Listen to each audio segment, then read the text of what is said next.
Alright, how we doing, folks? Your boy Marcos over here, episode number 25, man. A little Dr. Mario action for these guys, man. And I don't really know if this fully even counts as like the last stage of the game or not, but it was the last stage that I found, you know, level 20 or whatnot, and it was pretty tight. It was pretty tight. As you can tell, the bottle is kind of packed.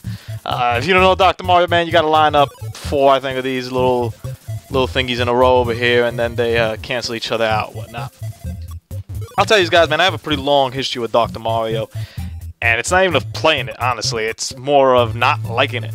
So I judge games, you know, very heavily even before I play them. You know, I just don't. You kind of have to do that as an avid consumer and someone who just doesn't have like a boatload of cash to spend on them or time, even more importantly than money sometimes. You kind of have to think about these things, like what am I going to spend my like hard-earned money on, and blah blah blah, all that good stuff. So I knew Dr. Mario was a good game from what I heard, from what I understood, but I wasn't really too sure on it per se, 100%. I looked at it and something just didn't jive with me, honestly. I'd see it and I'd say, I understand where it's technically competent, it's a good game. It's not for me, though. Like, I was able to see that. I'm like, I don't think that way, you know. In terms of the puzzle games, I always went a lot more heavily on the Tetris side of things rather than Dr. Mario. And I was cool with that, and I knew that that was the correct way to go for me. Personally, for you, do whatever you want. You know, every person's its own world when it comes to that.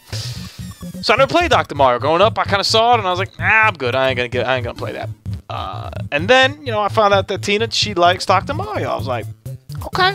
I was like, you know, if you played? She's like, yeah, I'd play it. I like playing like 2-player whatnot. And I'm like, all right, man, I'll give it a shot then. If she actually gonna pick up the sticks, I'll give it a shot. So we played Yoshi's Cookie, which I posted a video of that, you know, a couple weeks ago, whatever. And you know, at first she kicked my ass because she knew what she was doing, and once I figured it out, I kicked her ass, and that's kind of how that went. And we don't really play Yoshi's Cookie anymore. It's an unfortunate circumstance here in the household. We're all very sad about it. Dr. Mario didn't really work out too well. I saw Dr. Mario. I understood what I was supposed to do. You know, she told me I had to put 4 of these or whatever. I was like, all right, cool. And I'm so used to Tetris. I was trying to flip things I could do in Tetris, and there's just a slight difference that didn't allow me to actually do it the way I do it in Tetris per se.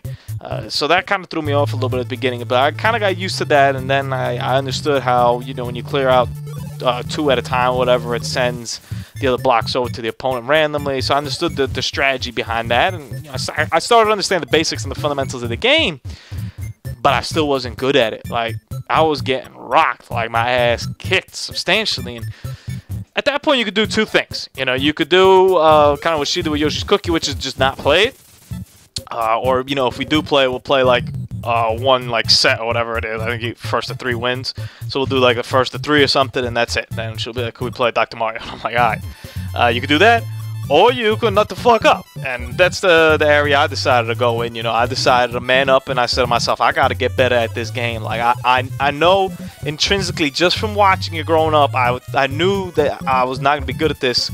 That no longer could be an excuse for me. Like, I need to take advantage of this opportunity that I have here with playing with somebody who's really good at it, and Tina, and use this to my advantage. So we started playing Dr. Mario. Heavy, not crazy, but you know, every couple nights we play some Dr. Mario, and I'd say for a solid week and a half, I just got my ass whooped every single time. And she kind of didn't understand. She was like, why do you want to keep playing? And I was like, it's the competition. Like, I'm playing against her, sure, like physically, like, you know, as in that's how the game's set up. More importantly, I was playing against myself. I was playing against my past demons. I was playing against little Marcos that said to himself, yeah, you're not good enough to play this Dr. Mario thing. I was trying to beat that, and she was kind of a route to that, you know. So we played, and eventually I beat her once. I think it's a set also of 3 or 4, something like that. I don't remember. I think it's 3. I beat her once, and she was kind of shell-shocked, and she was like, you know, I'm tired, I'm sleepy, you know, blah, blah. I'm like, all right, word. I was like, I'll accept all those excuses, because I just wanted to keep playing. So we played it again the next time, and I beat her again. And all of a sudden, she wasn't having that much more fun. So she ratcheted it up another level, beat me a couple times, we kind of evened out, and now I'd say we're basically on a playing level field, you know. We're kind of pretty evenly matched. She's still better, I'll still give her the nod on that, but we're inching closer to the point where I'm good at Dr. Mario, and that's something I never thought I'd say. This is the one-player game we're playing over here, but I'm speaking more competitively, playing the two-player, and I'm gonna post some of those videos of us playing, whatnot. Obviously, the one that I win, no one wants to see me lose, but maybe I'll put the ones that I lose. I don't really care. We're all human. But it's interesting, and I kind of started thinking of what other games that I knew growing up I wouldn't be good at, and I kind of stayed away from, I couldn't really name too many of them, I never really purposefully stayed away from the original Metroid, but looking at it, I was just kind of like, there's no way I'm gonna figure that ish out without like a map, dog. Like I ain't got the time, patience, and none of that for that map, almost the same thing with the original Legend of Zelda. Now these are also games that didn't really have the crazy best opportunity. It's not like when I was a kid and I chose not to play these. It's just I've had the chance to play. Like I have the Zelda game. It came on like a disc or something for the GameCube, and I played it for a hot minute, and I was like, yo, what do I? And that's just how games were made in those days. And that was the greatness of Zelda, that you could get lost and not know what to do, and somehow, do dungeons like not in the correct order and stuff, blah, blah, blah. I'm just not used to that. So I think, I might actually sit down and do some of that. And another facet I'd like is, liking this too is, with, Mega Man. I was going to say Mario Party, but no, I'm out of Mario Party undefeated. Except for that Mario Party 10 experience. Mario Party 10, don't ever play it. Don't even do yourself the, oh my god, you're in the same thing, there's no mini games. What? I almost won, but I got hit with like a thing, a Bowser flame thing at the end, and I lost all my stars that are actually like coins and stuff. Oh, this is a miserable experience. I don't want to talk about it.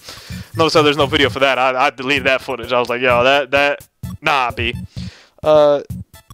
But the Mega Man, the original Mega Man. So you see me, I posted up the Mega Man X, the Mega Man X2 Let's Plays I did probably like a year, change ago.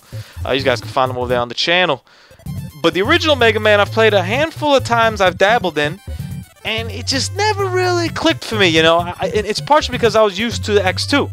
And this happens, I'm sure, to a lot of gamers, especially now, kids that grow up with games now instead of before. Like, I kind of latched on, and then NES, Super Nintendo was kind of when I started getting into gaming. So anything above that, I'm cool with. Anything before that, I kind of look at, and some games translate better than others. Contra, I can play Contra all day. Contra is just precision, action, platforming, nonsense, crazy. Love it.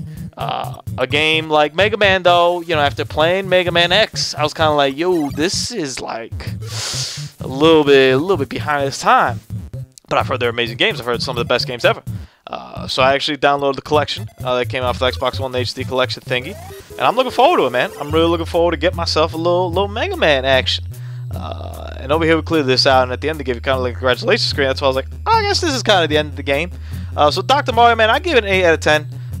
If you want to play it by yourself, it's entertaining in that way. But it wasn't the funnest experience for me doing some of the levels leading up to 20. It was kind of like, but two-player, I would definitely take advantage of that, especially if you can find someone who's around the same skill level as you. I mean, it's really entertaining. It's it's good, and it's fair because you both start off with the same stuff, and it's just a matter of how you do it. So, hope you guys enjoyed this video, man.